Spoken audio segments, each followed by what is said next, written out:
Hello and good evening, everyone. Welcome to our 48th Blue Health Virtual Seminar. Blue Health Virtual Seminar is a platform that allows healthcare professionals to discuss current management updates of different health-related topics for better patient care.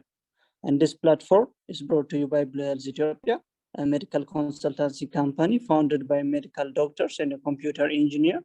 And we aim to be an influential healthcare leader in creating a skilled community through easily accessible knowledge and preventive medicine. And I'm your host, Dr. Yenot Adela, a general physician and first aid trainer from Blue Health Ethiopia. Today, it's a pleasure to have Dr. Gashaw Arega here with us to give us an update on the approach and management of childhood anemia. Dr. Gashaw Arega is an MPH candidate and an assistant professor of pediatrics and child health. Dr. Gashaw is currently a pediatrics hematology and oncology fellow at the Kurambasa Specialized Hospital. Very much for your brief introduction. So as stated, I am Dr. Gashaw, a mid and MPH candidate, assistant professor of pediatrics and child health and pediatrics hematology fellow. Currently serving at Addis Ababa University, and thank you Blue Health for arranging this program to deliver this virtual seminar for healthcare professionals who are dedicated to give services in the pediatrics age group. So today we will have a virtual seminar on approach and management of childhood anemia. Here are the objectives of the seminar. So at the end of the session, where participants are expected to understand the basics of hematopoiesis. So we'll have a brief recapitulation on the basic hematopoiesis, and we will see the approach to childhood anemia, and we'll see able to interpret complete blood counts, and we'll see the common causes of childhood anemia, diagnostic approach management, as well as the need of early referral for uncommon causes of anemia. So here are the outlines of my presentation. So we will have recapitulation on hematopoiesis. We'll have introduction on anemia. We will see the epidemiological as well at the local, global, as well as international levels, and we'll see the classification of anemia, the approach, clinical features, investigation approach, and management of children with anemia. So here are the outlines. Just to begin with, I will begin with a case scenario. An 8-year-old male child was perfectly healthy, presented to you a complaint of easy fatigability and skin lightness of 2 weeks duration. On pertinent physical examination, he had pale conjunctiva, ecteric sclera, otherwise had no lymphadenopathy, no organomegaly, and complete blood count determination showed a white blood cell count of 8,000 and a platelet count of 150,000. And the hemoglobin determination showed 5 grams per deciliter with mean corpuscular volume of 88 femtoliter and with mean corpuscular hemoglobin of 27.6. So, based on this brief history and brief physical examination with 8-year-old child with pale conjunctiva and ecteric sclera with the mentioned hemoglobin level and MSCB, what is in your mind? What differential diagnosis are you considering? And how to investigate this child? And how do you manage this child? I think you can put your comments on the chat box. So this will be the entry point for today's discussion. As you know, complete blood count is the basic investigation that you ordered on daily basis, and we are here due to our bloods, due to the white blood cells, platelets, and red blood cells. So probably what I think is our red blood cell can say, I'm gonna keep delivering oxygen until the very end because that is our job. Probably this is one of the messages that our body is getting on daily basis from red blood cells. So we'll have a recapitulation in hematopoiesis. As you know, hematopoiesis is a process by which cellular elements of the blood are formed, and this cellular elements of the blood are leukocytes, white blood cells, platelets, and erythrocytes. And the blood is composed of plasma and cellular elements. The plasma accounts around 55% of the blood, and the cellular element of the blood accounts around the rest of percentage of the blood, and which is the erythrocyte account around 45%, whereas the leukocyte and the platelet account is 1%.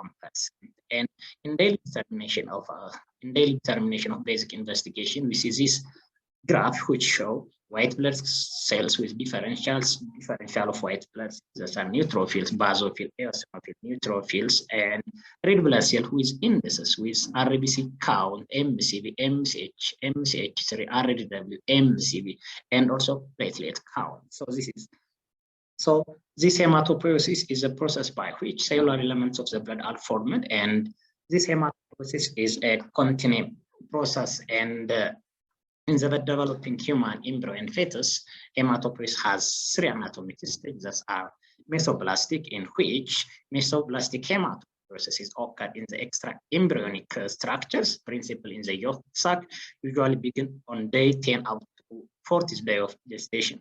And by 6 to 8 weeks of gestation, the liver replaces the yolk sac as the primary site of production. And the liver was the predominant erythropoietic organ through the second trimester of pregnancy, and later the bone marrow produces both erythrocyte and neutrophil, usually begin in at mid of third trimester pregnancy. After that, the bone marrow or myeloid is the primary site for hematopoiesis.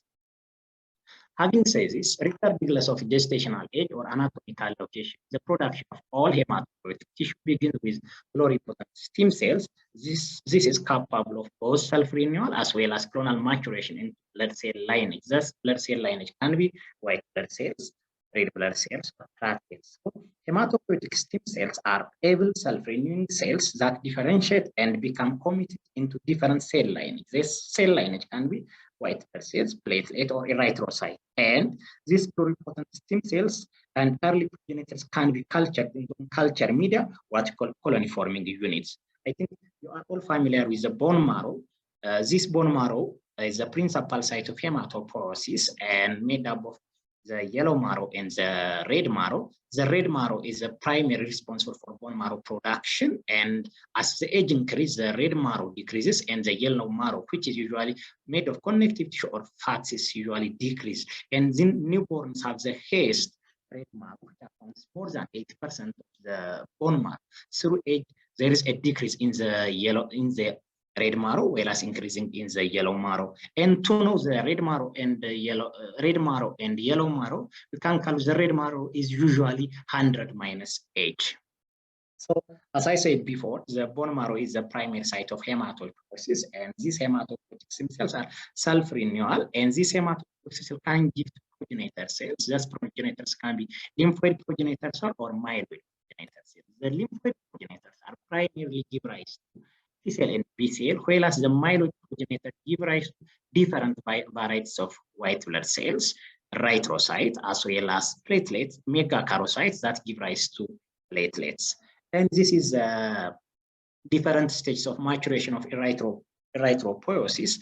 And there are different stages of erythropoiesis that are proerythroblast, basophilic erythroblast, polychromatophilic and orthochromic erythroblast, as well as reticulocyte, and the matured one is reticulocyte, and the matured one is erythrocyte. So the difference between reticulocyte and matured blood cell is that the reticulocyte is the late erythroblasts that extrude nuclei to become reticulocyte, and the mature blood cells are having a size of mature lymphocyte nucleus, usually around 7.5 micron, which lack nucleus, and they have central pallor, which is less than 1/3 of the diameter of the red cell. So this is the basic with regarding to the hematopoiesis. And so coming to anemia, as you know, childhood anemia is defined as the production of is defined as the reduction of hemoglobin concentration or hematocrit, or number of red blood cells per cubic millimeter, which is usually below 2 standard deviation of the mean of the reference population. So this anemia definition is depending on age, gender, and ethnicity. So in general, anemia is defined as the reduction of either hemoglobin or hematocrit or number of red blood cells per cubic millimeter, which is 2 standard deviation below the mean of the reference population. So the age variation for hemoglobin and hematocrit is pronounced in the pediatric population. So when we say patient's hemoglobin or hematocrit, we have to see from age perspective as well as gender perspective as well as race variation. So this is a normal mean level of hemoglobin, hematocrit, and MCV value in pediatrics age. As we said, the hemoglobin, hematocrit, and MCV value are depend on age, gender, as well as ethnicity variation. So coming to the epidemiology, as stated, anemia is a significant global health problem affecting children, which are affects around 30 to 50% of the world populations are anemic. This is mainly due to iron deficiency anemia, and in developing countries, which is exacerbated by parasitic infections, especially malaria, worm infections like hookworm. And the prevalence of anemia in women with reproductive age is around 29.9%, whereas the prevalence of anemia in children worldwide is estimated to be 39.8% of children aged between 6 to 5 months of age are suffering from anemia. This is the World Health Organization report that we have in 2019. So according to World Health Organization 2019, the prevalence of anemia in children is 39.8% globally. When we see the prevalence of anemia in low-income countries like Africa around 60.2, which means near to third of the children age 6 to 5 months in Africa region are affected by anemia, according to WHO, World Health Organization 2000 reports. And coming into our setup, there was a research done with regard to the prevalence of anemia among school children in Ethiopia. This study was a systematic review and meta-analysis with comprehensive searches within PubMed, Cochrane Library, Google Scholar, Hinari, and the Ethiopian Journal of Health Development for studies. And from 831 obtained studies, certain articles were included in this systematic review and meta-analysis, and the full prevalence of anemia among the children in Ethiopia was on average 23%. So the primary reasons that are attributed to high prevalence of anemia in developing countries are attributed to: one, it can be due to child practices, the other low maternal education level, maternal anemia, nutritional status of the mother, which can be a vicious circle, low socioeconomic status, and child age are attributed to having anemia, in particular in low-income countries. The other cause of anemia, broadly, the cause of anemia can be nutrition causes, infection causes, or genetic causes. And in developing in low and middle income populations, that's nutritional cause of anemia, like iron deficiency anemia, in which iron deficiency anemia is the most prevalent nutritional cause of anemia, which affects 30 to 50% of the population. The other is megaloblastic anemia. This is due to deficiency of folic acid and vitamin B12 are the nutritional cause of anemia in children. And the other causes are infection diseases. Those infection diseases like soil transmitted helminths, as well as parasitic malaria, schistosomiasis, tuberculosis, leishmaniasis, and malabsorption and disorder of small intestine like celiac disease, inflammatory bowel disease are the contributing causes for having anemia in low and middle income population. And rarely genetic disorders like hemoglobinopathies, enzymopathies, membranopathies can contribute to anemia to childhood anemia globally. And with regarding to the classification of anemia, anemia can be classified based on physiological classification of anemia or based on morphological. So the most common classification are the two. One is the physiological classification of anemia, the other is morphological classification of anemia. Based on morphological classification of anemia, anemia can be either impaired RBC production, or it can be red cell destruction or loss. The most common causes for impaired RBC productions are marrow failure. This marrow failure can be a congenital marrow failure like aplastic anemia or acquired. The other cause for impaired red blood cell production from the bone marrow is pure red cell aplasia, which can be seen in a patient with diamond blood anemia. The other is bone marrow replacement with various causes such as malignancies, osteoporosis, myelofibrosis, chronic renal disease, infection, and the other is impaired EPO, rate of protein production, since There are factors that affect impaired EPO production, like chronic renal disease, hypothyroidism, protein malnutrition, what you call currently severe acute malnutrition, and the other causes of impaired RBC production is abnormalities in cytoplasmic maturation. So, in case of abnormality of cytoplasmic maturation, like iron deficiency anemia, thalassemia syndrome, lead poisoning, and sideroblastic anemia can cause impaired red blood cell production, which can present as anemia. The other cause of impaired red blood cell production is abnormality of nuclear maturation, which can be due to primarily nutritional deficiencies. Folate and vitamin B12 can give you impaired RBC production.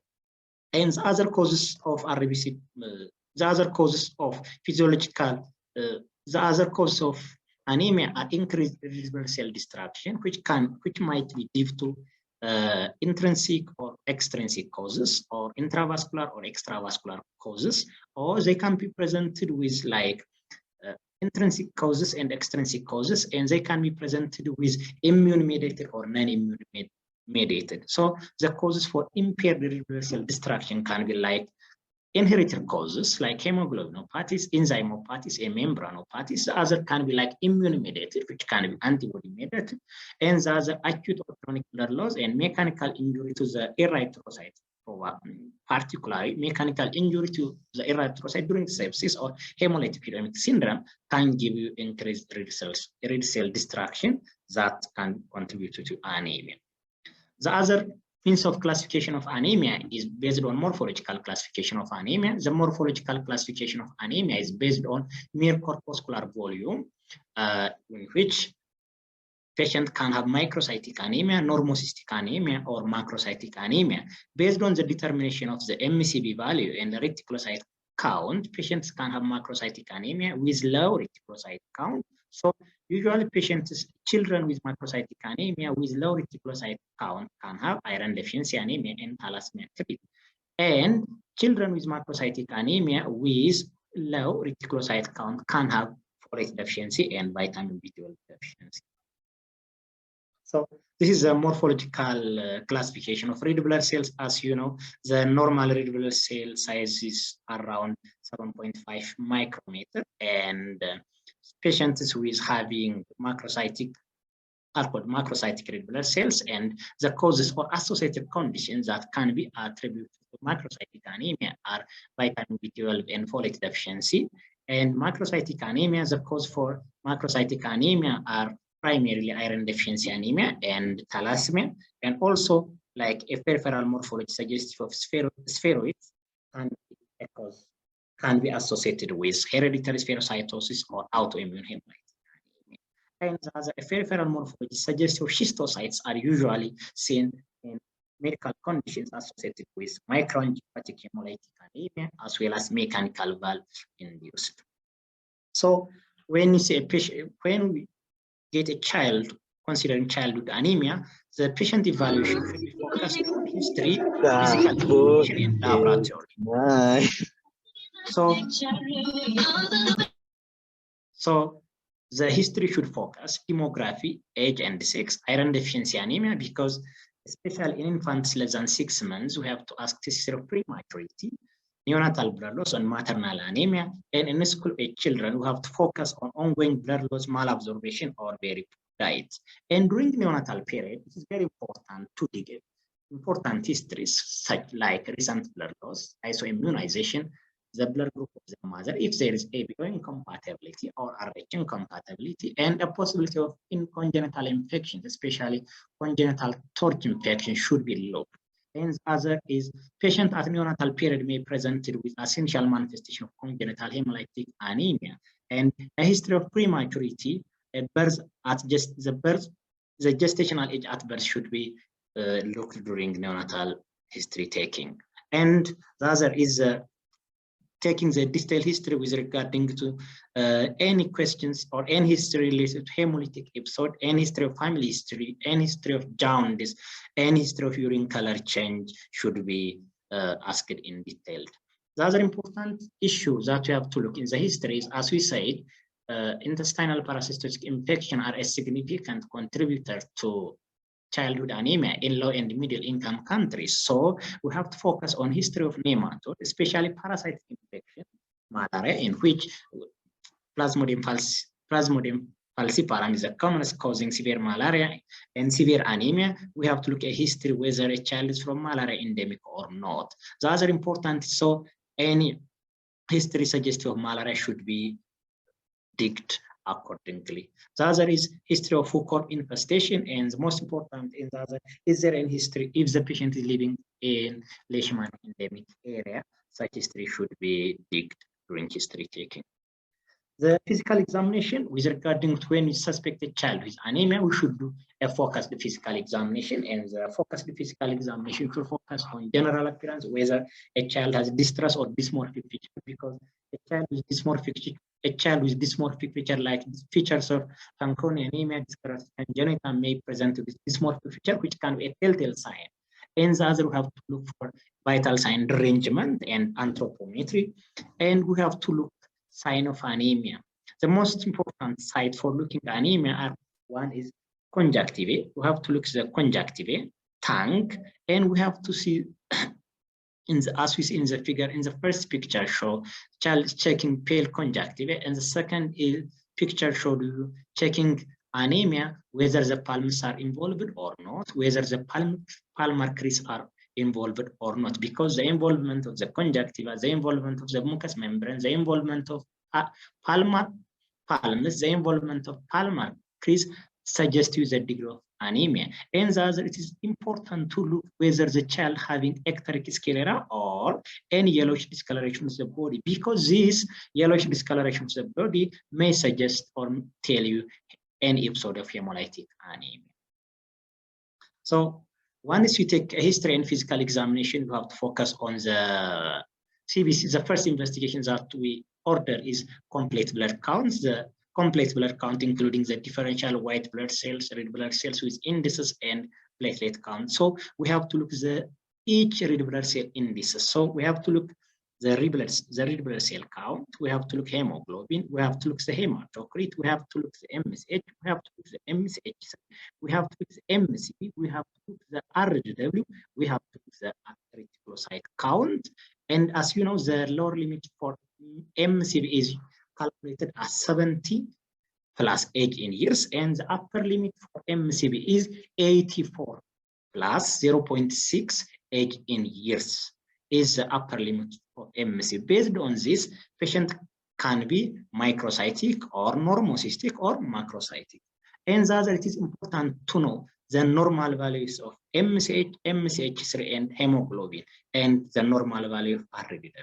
I think this graph illustrates the CBC, RBC indices that we have to look when we ordered SCBC. The first one is MCV.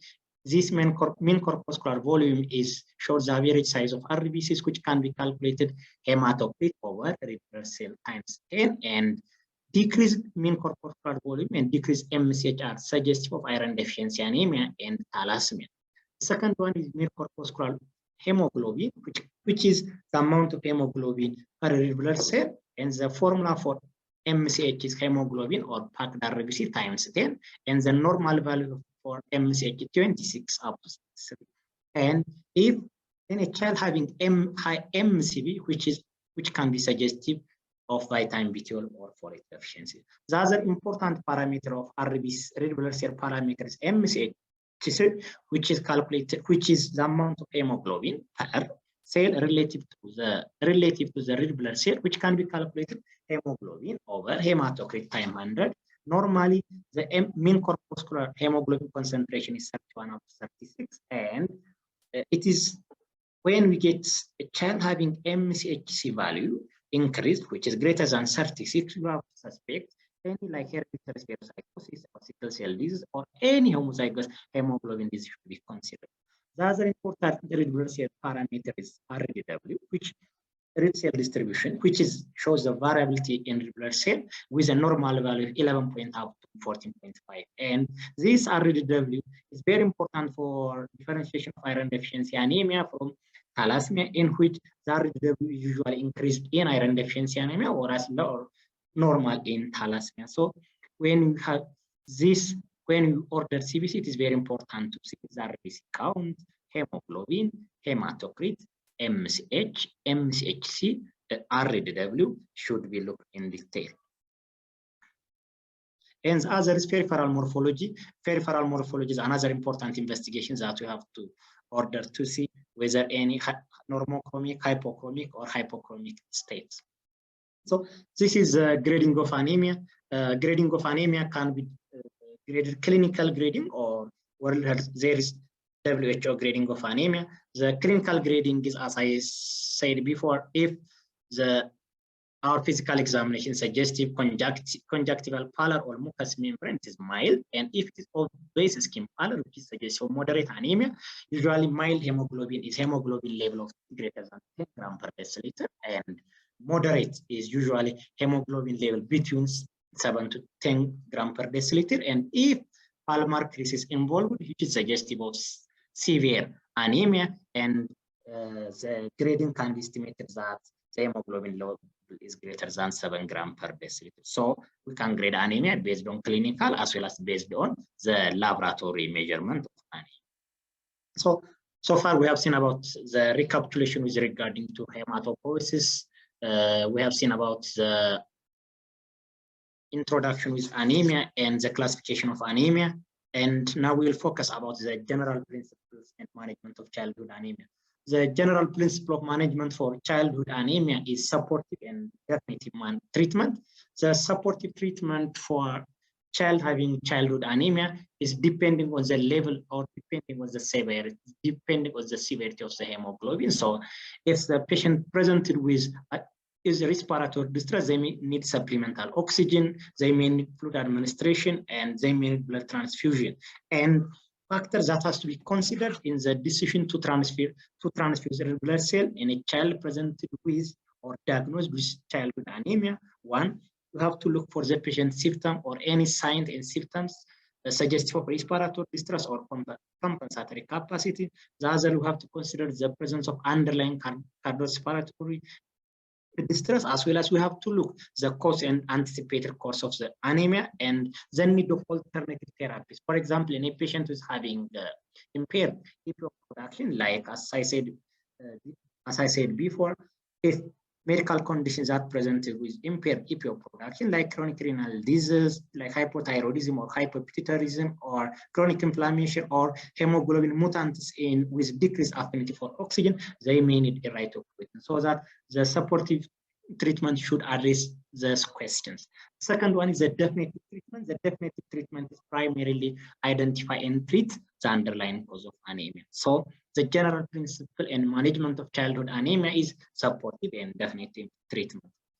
As you know, this is a specific indication for red blood cell transfusion in children and adolescents and in infants less than 4 months old.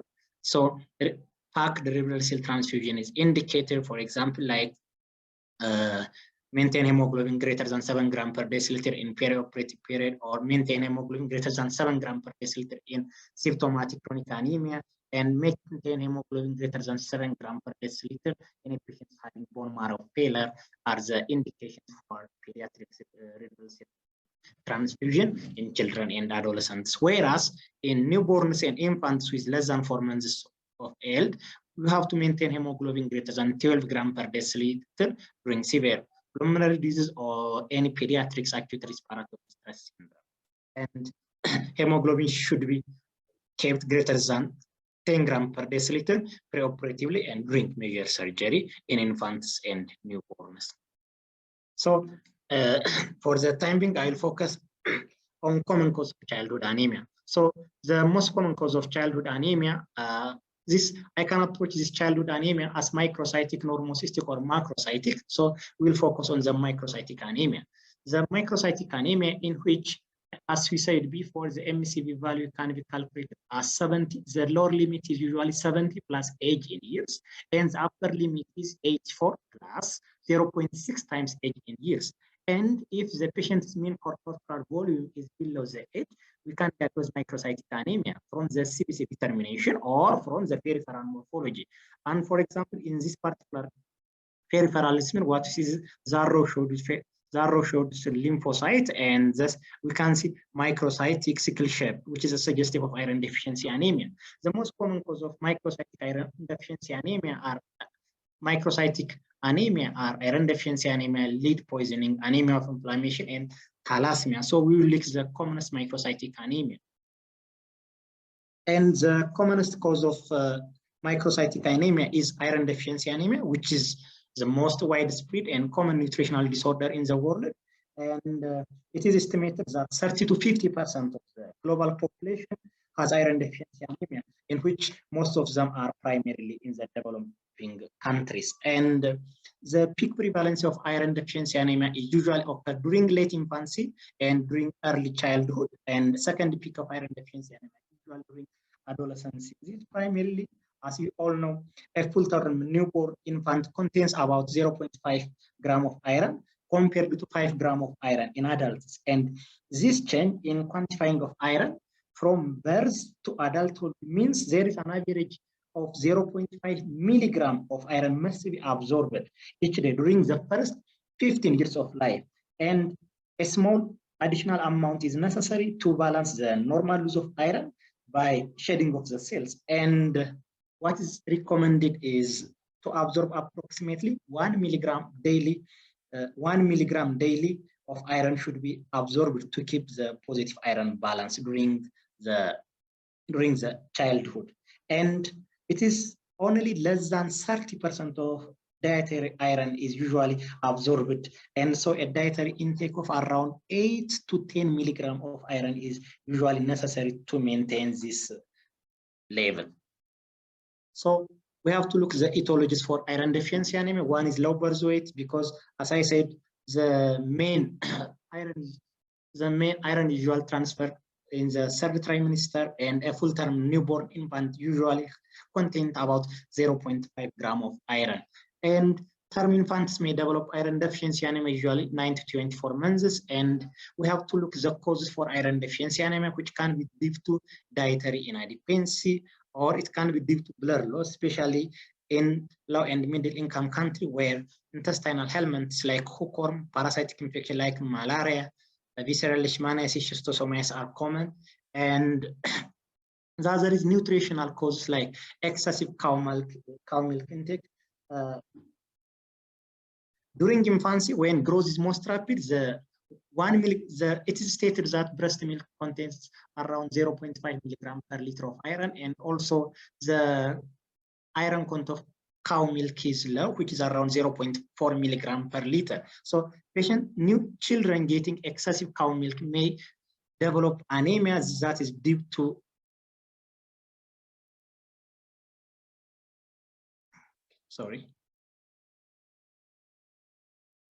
that is due to one, low iron content. The other is chronic low-grade hemorrhagic enteropathy. The other is poor bioavailability of iron.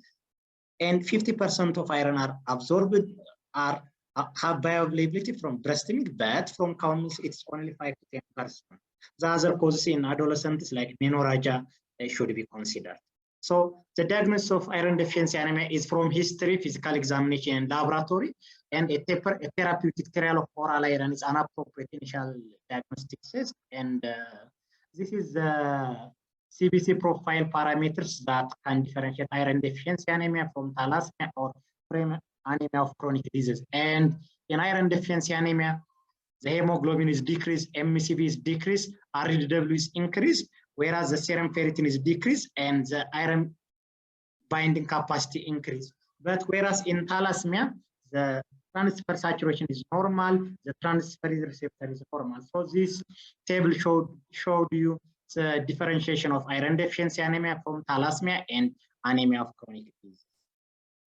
The other close to is erythrocyte count to differentiate other cause of microcytic anemia. As you say, the most common cause of microcytic anemia is iron deficiency anemia, the other is thalassemia. We can differentiate iron deficiency anemia from thalassemia. The erythrocyte count is usually elevated in thalassemia treat. And the other is Mentzer index, which is MCV divided by RBC. If it is less than 30, favors thalassemia treat, and if it is greater than 40, which favor iron deficiency anemia. So let's proceed with the treatment of iron deficiency anemia. The treatment for iron deficiency anemia is primarily nutritional counseling, which exclusive breastfeeding for at least 6 months using iron fortified foods, and the other is oral medication. So the current recommendation with regarding iron supplementation is iron supplementation should be started for low birth weight and premature infants at the age of 2 weeks with a dosage of 2 to 4 milligram per kg per day with maximum 50 milligram, and which has to be continued up to 1 year. And for full-term infants, it's currently recommended that it is recommended to start iron supplement for full-term infants at 4 months of age with a dosage of 1 milligram per kg per day. And once we diagnose iron deficiency anemia, the treatment is primarily oral ferrous sulfate, and the dosage is ferrous sulfate 3 to 6 mg per kg of elemental iron should be prescribed at least for 3 months. And this is the response after starting iron treatment. So once you diagnose iron deficiency anemia and start treatment, usually in the first 24 hours, there is replacement of intracellular iron enzymes, subjective and clinical improvement like decreased irritability and increased appetite. And 36 to 48 hours, there will be initial bone marrow response, which can be show rhabdoid hyperplasia. And the others is increase in hemoglobin, usually seen in between 40 to 3 days, and there is a repletion of a store, which is usually seen within 1 to 3 months. With regarding to the response, inappropriate response is usually indicated by a rise in hemoglobin greater than 1 gram per deciliter within 4 weeks for mild anemia, and within 2 weeks for moderate or severe anemia. So once you diagnose mild anemia and start ferrous sulfate with a dosage of 3 milligram per kg, we expect an increment greater than 1 gram per deciliter within 1 month. And in case of moderate and severe anemia, we expect an increment of at least 2 gram per deciliter within a month. So let's proceed with the second case. Second case is a 4-year-old male child presented with a complaint of easy fatigability and decreased appetite of a month's duration. He was from Afar region, and pertinent dietary history was frequent. He frequently took goat's milk, and he has no blood loss. He has no yellowish discoloration of the eye or the body. On physical examination, he has tachycardic, anthropometry is unaffected. Pertinent physical examination, he had pale conjunctiva and non-ectatic sclera. And investigation-wise, the CBC showed WBC count 1,900. Hemoglobin was 10.4 gram per deciliter with MCV of 99 femtoliter with platelet count of 46,000. He was referred to us. He was referred to Columbus Hospital with an impression of pancytopenia secondary to acute leukemia. So, based on this brief history, physical examination, and CBC laboratory profile, what differential diagnosis is in your mind? How do you investigate this child? How do you manage, or what are the management options? So you can drop your comments on the chat box.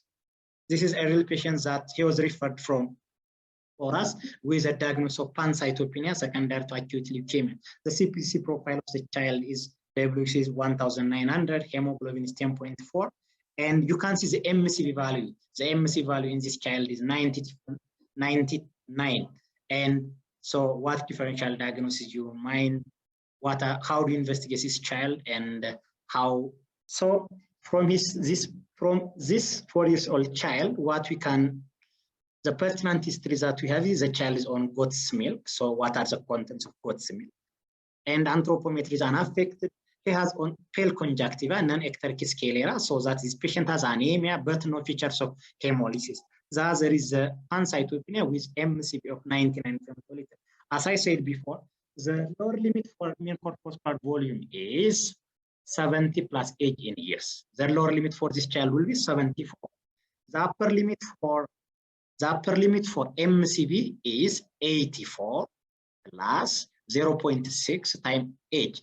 The upper limit for this child will be most likely 84 plus 0.6 times 4, which should be less than 88. But in this particular patient, the MCV is 99. So this patient we can say this patient has pancytopenia, but the predominant is this patient has macrocytic anemia.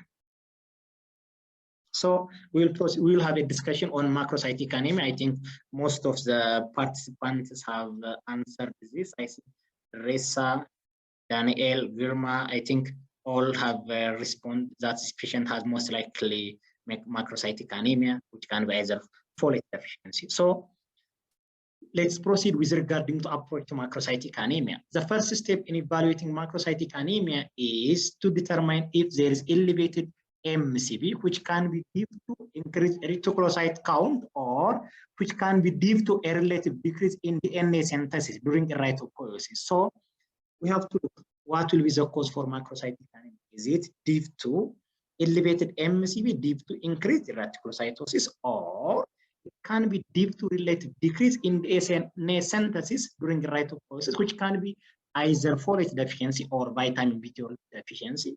So the common cause for reticulocytosis suggests when there is evidence for its cause, like acute red cell loss, like hemorrhage, hypersplenism, hemolysis. And the other cause for macrocytic anemia is a relative decrease in DNA synthesis during erythropoiesis due to abnormality in nuclear maturation, so that which can be either folate or vitamin B12 deficiency. The other cause for macrocytic anemia are rare hypothyroidism should be considered. So for this particular case scenario, this is most likely folate deficiency. The most common cause of macrocytic anemia in our setup are folate deficiency and vitamin B12 deficiency. And as you know, the most common dietary source of folate are green leaf vegetables, and folate deficiency can be found in infants and children who primarily consume goat's milk, because goat's milk has a low content of folate. And other causes of folate deficiency are like malabsorption and the other drugs that impair folate metabolism, especially anti-metabolics like methotrexate, anticonvulsants like antiepileptics like CPZ, CPZ, as well as valproate can cause impaired folate metabolism. And when the diagnosis of folate deficiency can be based on history, physical examination, CBC, which suggests for macrocytic anemia, and determination of peripheral morphology, as well as determination of serum folic acid, can be helped to diagnose folate deficiency. And the treatment usually folic acid therapy with a dosage of 0.1 milligram per day. That can be continued up to 4 weeks. And usually when we treat patients with folic acid with a dosage of 0.5 to 1 milligram per kg, they respond within a month. And maintenance therapy with multiple must be continued. The other cause of macrocytic anemia is vitamin B12 deficiency. Vitamin B12 deficiency is extremely rare, except strict vegetarians, and vitamin D deficiency can occur due to malabsorption, like in case of if there is terminal ileal resection, if there is pernicious anemia, or if there is short bowel syndrome. In such cases, their patient may develop vitamin B12 deficiency, and the prevention is prophylactic vitamin B12 in condition in which there is risk of developing vitamin B12, like total gastrectomy or ileal resection. Patients developing short bowel syndrome should be on prophylactic vitamin B12.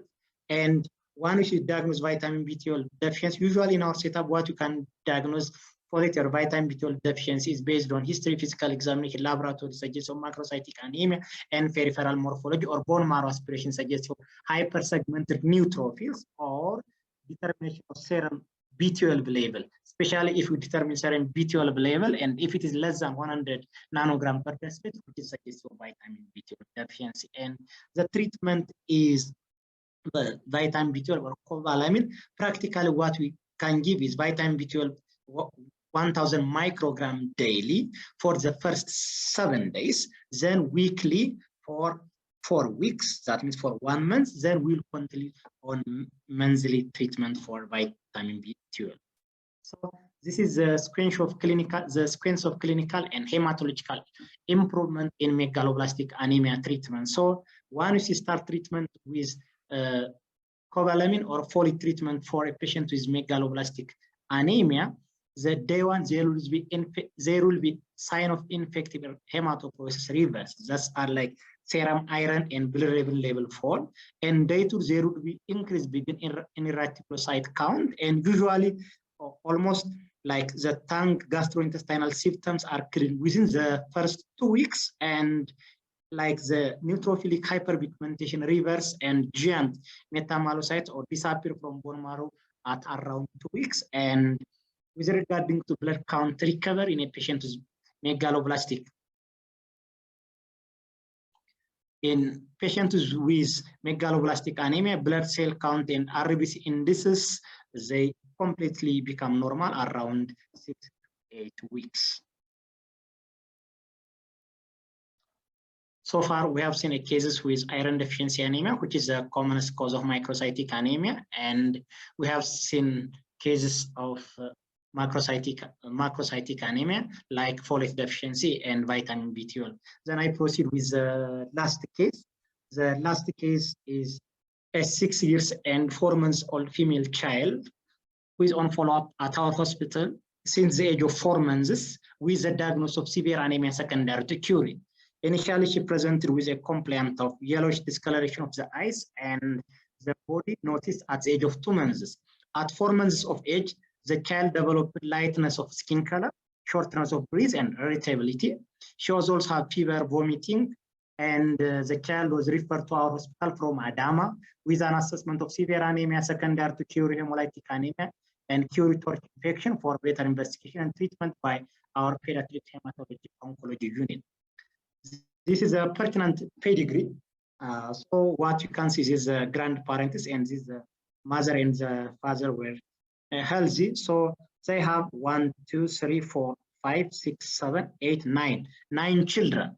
Among the 9 children, 1, 2, 3, 4, 5 children were died. I think the 2 are died during the neonatal period, and the other 2 were dying during the first 6 months at around 6 and 9 months. The pertinent history that we got was the child was having yellowish discoloration of the body during the infantile period.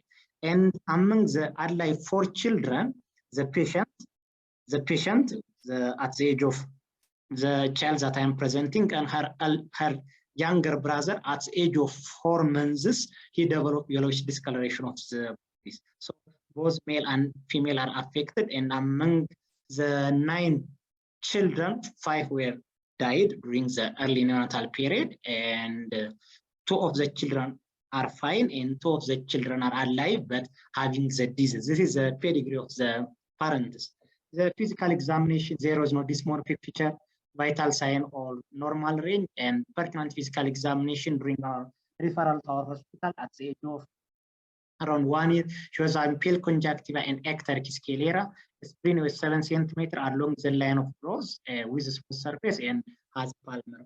So, based on this history and physical examination, and she was investigated with RBC. The RBC count was low, and hemoglobin at initial was 4.8 gram per deciliter with hematocrit 30.2, and bilirubin total was 4.3 with indirect hyperbilirubinemia. Coombs test was negative, and MCH3 hemoglobin 4.8 gram per deciliter, and mean corpuscular hemoglobin concentration was 38.2 with MC value of 77 and RDW 70.6, and reticulocyte count was 6%.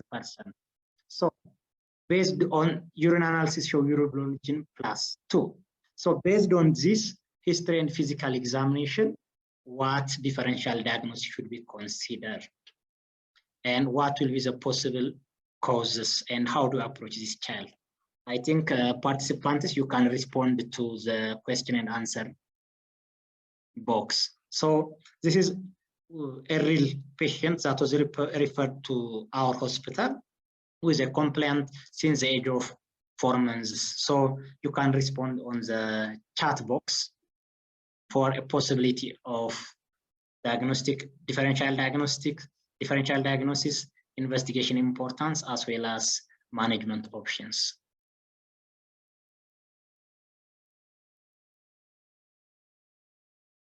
So I think to Dr. Mandafro and Ibrahim responded on the chat box.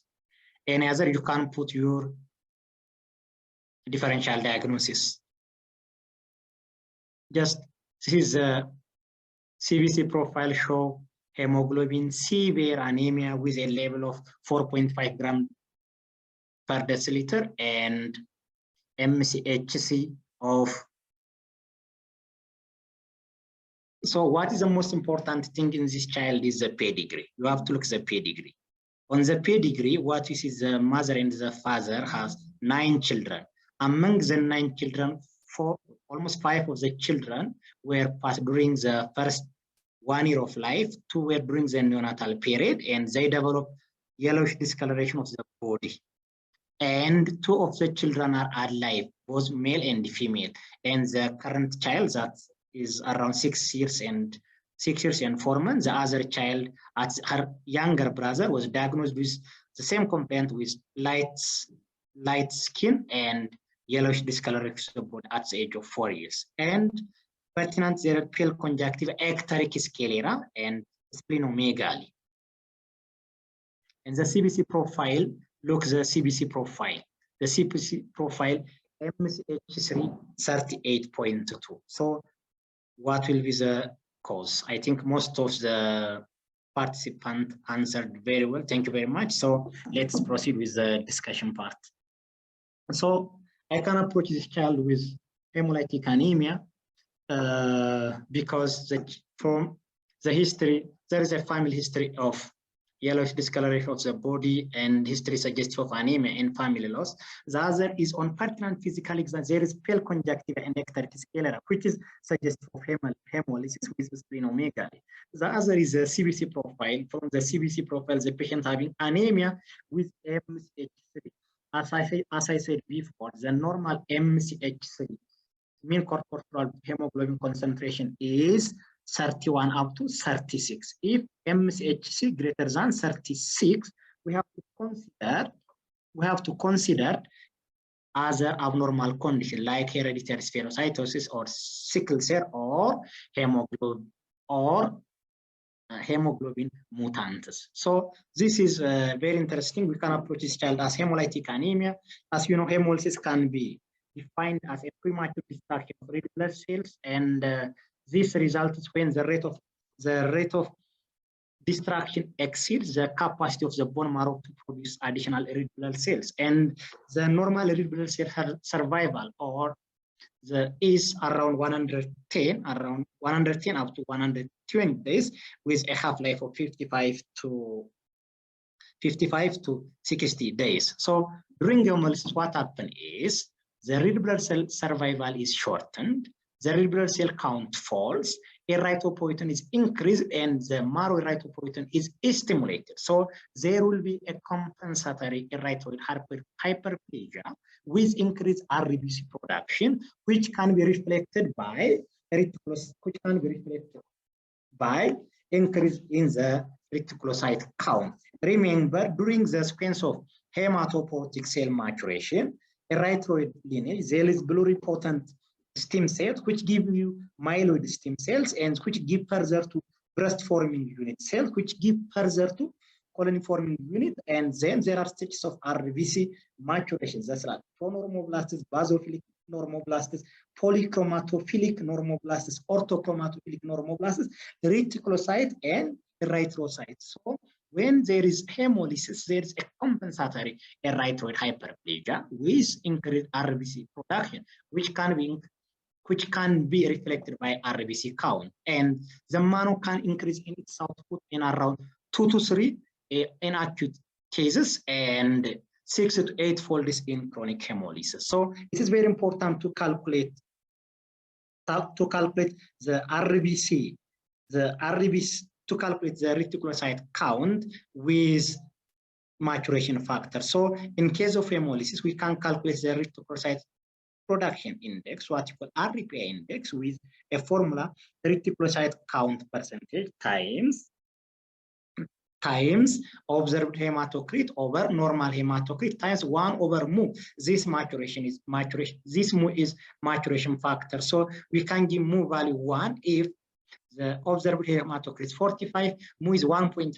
It is if the observed hematocrit is 35, mu is given 2 if the observed hematocrit is 25, and maturation factor level of 3 is given in a patient who is having severe anemia with a hematocrit level of 15%. So it is very important to calculate the reticulocyte count in a patient having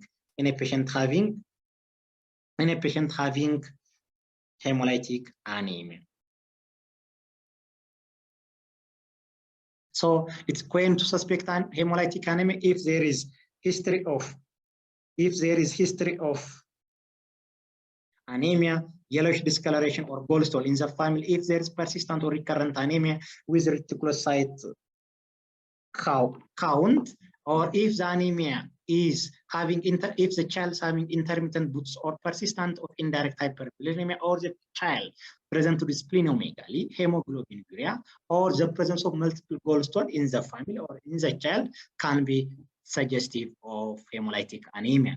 The other is age, especially in newborn with Rh positive infant born to a mother with Rh negative, or a blood group A or group B born to group O mother, so that may be suggestive of hemolytic anemia like Rh incompatible or AB incompatible. So when history of anemia with jaundice or gallstone, or if there is history suggestive of splenomegaly or investigation show hemoglobinuria, it is very important to consider hemolytic anemia.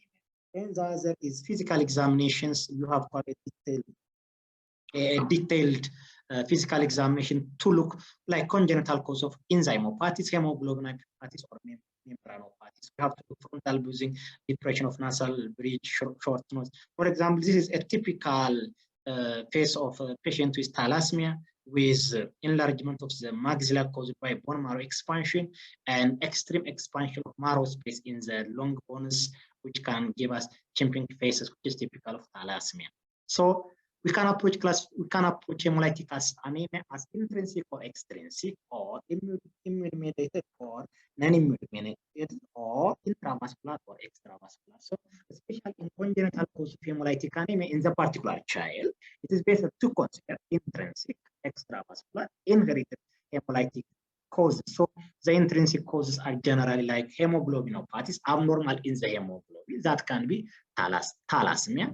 The other is membranopathies, abnormality in the RBC membrane defect, which can be hereditary lymphocytosis, and poikilocytosis. The other is enzymopathies, which usually rare in our setup, glucose 6-phosphate deficiency and pyruvate deficiency, considered as intrinsic cause of hemolysis. So in our setup, we have patients with hereditary cytosis. So when you get a child with anemia and jaundice during the infant or early child, it is better to consider hemolytic anemia and work up accordingly. So this is a clinical feature suggested for hemolytic anemia, like pallor, icterus, splenomegaly, gallstone, history of neonatal icterus are suggestive of hemolytic anemia, and which can be evidenced by CBC with anemia, with increased reticulocyte count and increased indirect bilirubin level are usually suggestive of hemolysis. The others are hemoglobinuria and increased urinary urobilinogen level and increased LDH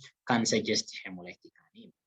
Coming to our previous patient, the patient was having familial history, and the patient was having pallor, icterus, splenomegaly, positive family history of anemia, splenomegaly, increased reticulocyte count, increased RDW, and increase indirect bilirubinemia and urobilinogen level of class 2Rs, and increased LDH level are suggestive of hemolytic anemia. So the cause of hemolytic anemia are, as I said before, and just focusing on this patient was having hereditary spherocytosis. Hereditary spherocytosis is one of the common causes of inherited hemolytic anemia, which is due to intrinsic defect of erythrocyte membrane and intact spleen that selectively retains, damage, and remove mutant hereditary spherocytosis. And symptom ranges from asymptomatic patients with well-compensated anemia to severely affected patients with hemolytic anemia with regular transfusion. So this is hereditary spherocytosis, primarily qualitative or quantitative defect on the key membrane protein. disease. And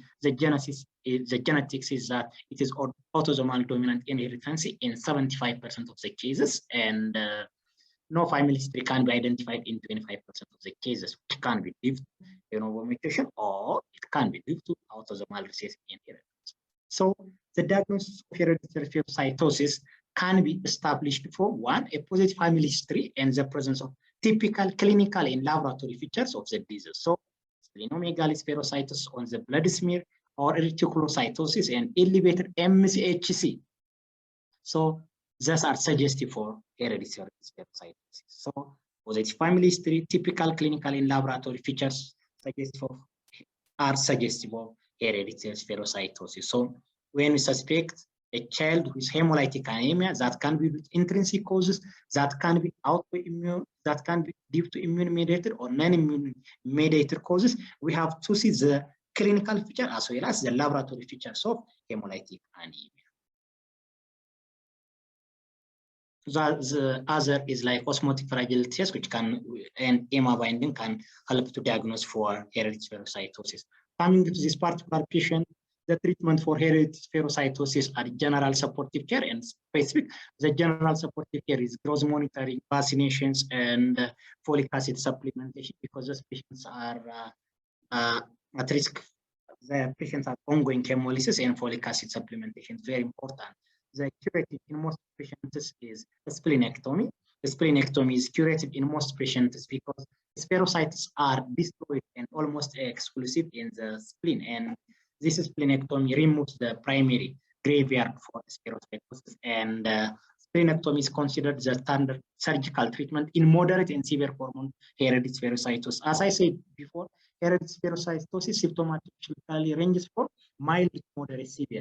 In mild forms, treatment might follow up or transfusion, but in severe cases, patients might benefit for splenectomy, and the preferred ages usually are above the age of 4 years, because when a patient went to splenectomy, they have at risk for developing pneumococcal, meningococcal, as well as HB bacterial infection. So coming to our patient, the patient shows on intermittent packed red cell transfusion since age of 4 months, shows on folic acid supplementation, and since the patient was having repetitive hypoplastic megaloblastic crisis, she was given vaccination, and later she was put on splenectomy, and prophylactic antibiotic was continued up to the age of was continued, and currently she is on almost 2 years post-op after splenectomy was done, and she has been well and on follow-up at hematology and oncology clinic, and actually I saw her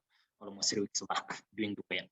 So this was a child diagnosed with hereditary spherocytosis, and this is the image that I took when she was around 3 years and 3 months before splenectomy, and I got consent to take the picture for teaching purpose, and she was having Escherichia scalera, and she was having moderate acute malnutrition, and after the splenectomy she was off transfusion the last 2 years.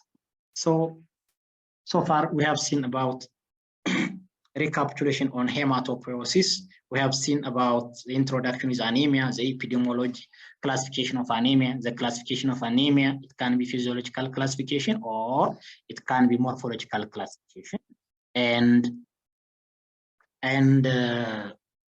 we have seen about also common cause of anemia like macrocytic anemia and other microcytic anemia, especially iron deficiency anemia in detailed, and the need of iron supplementation in patients with in premature and term infants. Currently in term infants since the age of 4 months, it is recommended to start iron supplement with a dosage of 1 to 2 mg per kg with maximum 50 milligram till the child went well. And also we have seen about like megaloblastic anemia cause folate and vitamin B12 deficiency. And the other we have seen about hemolytic anemia, because this hemolytic anemia, congenital causes with acquired causes are common case scenarios that we have seen. So just as a summary, anemia is a sign of disease, and anemia is a sign of disease, not a final diagnosis. The clinician goal is to define the underlying cause, and the anemia can be due to one, it can be due to decreased production, or it can be due to increased distraction and integration of the results of the initial CBC, particularly the RBC index is very important. So when we see a patient having determination of complete blood count, you have to see the RBC indices, the red blood cell count, the hemoglobin, the hematocrit, the MCH, the MCHC, the MCV, the RDW, the reticulocyte count, and you have to standardize based on age and gender. The other is peripheral blood smear, and it is important to look history like any intestinal parasistosis, especially in our setup, which malaria, most of the areas are endemic for malaria and visceral leishmaniasis. We have to look, and we have to minimize the number of tests needed to make a firm diagnosis. So in our situation, always consider the coexistence of malnutrition and chronic bacterial infection or parasitic infection like malaria, hookworm, or schistosomiasis as a cause of childhood anemia. And don't forget, anemia is a sign of disease and not a final diagnosis. So when you get a child with childhood anemia, it is very important to look what cause for the anemia, and you have to work up accordingly, and you have to treat accordingly. So this is a summary that I have, and thank you very much, everyone, for attending this seminar. Thank you very much, Doctor, for the nice presentation. I believe we can move on to the question and answer section. So you can access the Q&A section, right, Doctor? Thank you. Okay. Okay. So thank you very much again for. So I am looking for. So the first question. The first question is from Girma. His Girma question is. What is the target hematocrit in a patient with chronic liver disease associated with esophageal varices? And so this is a very interesting question. So patients with chronic liver disease, they may present with variceal bleeding. So when we suspect variceal bleeding in a patient with chronic liver disease, it is very important to avoid overtransfusion in a patient with suspected variceal bleeding. So once you diagnose or suspect variceal bleeding, we have to transfuse if the hemoglobin is less than 7 grams per deciliter. And the target or the goal of hemoglobin in a patient with chronic liver disease with esophageal varices is to make hemoglobin concentration above 7 grams per deciliter. Hope I answer your question for Girma. And with regarding to Daniel questions, what about the iron content of camel milk? Okay, thank you, Daniel. With regarding to iron content, I think it is very important to see in category the iron content in breast milk, the iron content in cow milk, and the iron content in camel milk. So as I said before, the iron content in breast milk is around 0.5 gram per liter, and in cow milk is around 0.4 milligram per liter. What make a difference between breast milk and cow milk is that the bioavailability in breast milk is around like 50%, whereas in cow milk is around 5 to 10%. With regarding to the iron content of camel milk, the iron content of camel milk is the camel milk is rich for iron, and it is very high content of camel milk, very high content of iron, and it is around like 45 milligram per 100 gram was the iron content in camel milk. And the third question. With regarding to, I think it is anonymous. What is the use of hemap on treating pediatric anemia and dosage? I think with regarding to the treatment with regarding to iron deficiency anemia,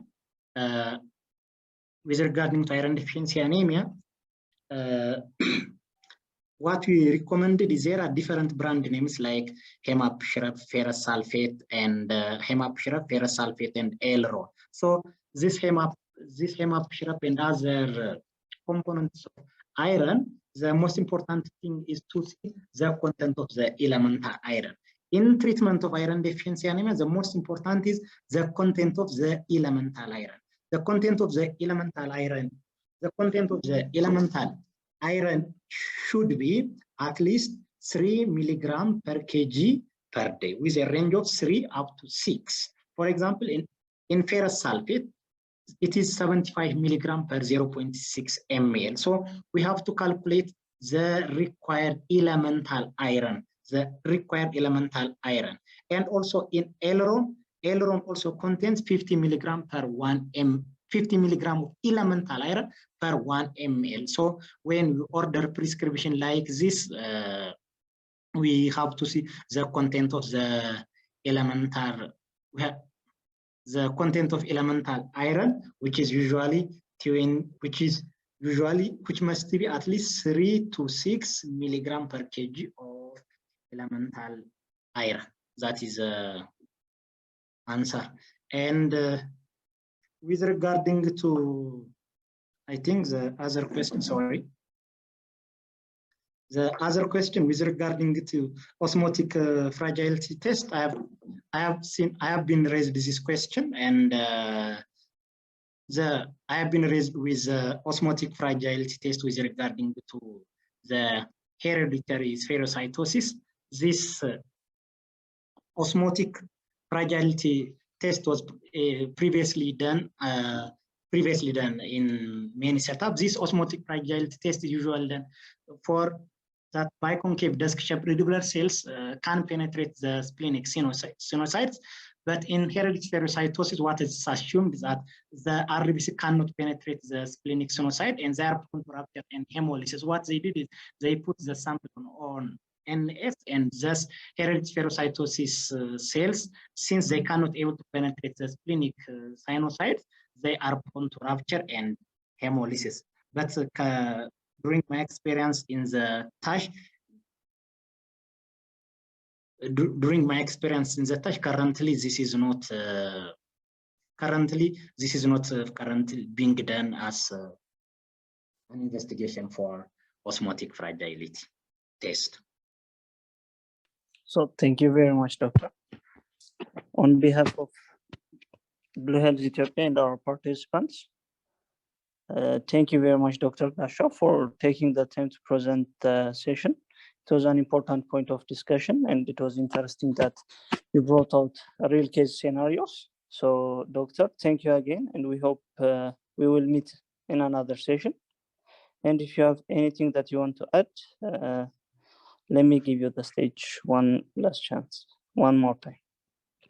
Okay. I think thank you everyone for your patience, and thank you for attending this session. As I said before, childhood anemia is a sign of disease, not by a disease itself. So early diagnosis and early treatment, and for some cases it is very important to refer early. For example, for the child with hereditary spherocytosis, she is making up, and she is now 6 years old because she was referred earlier. So it is very important to look the CBC profile when you get a child with anemia and to treat accordingly. And thank you very much for your attendance, and thank you Blue Health for giving me this chance to give this virtual seminar. Thank you. Thank you very much, Doctor.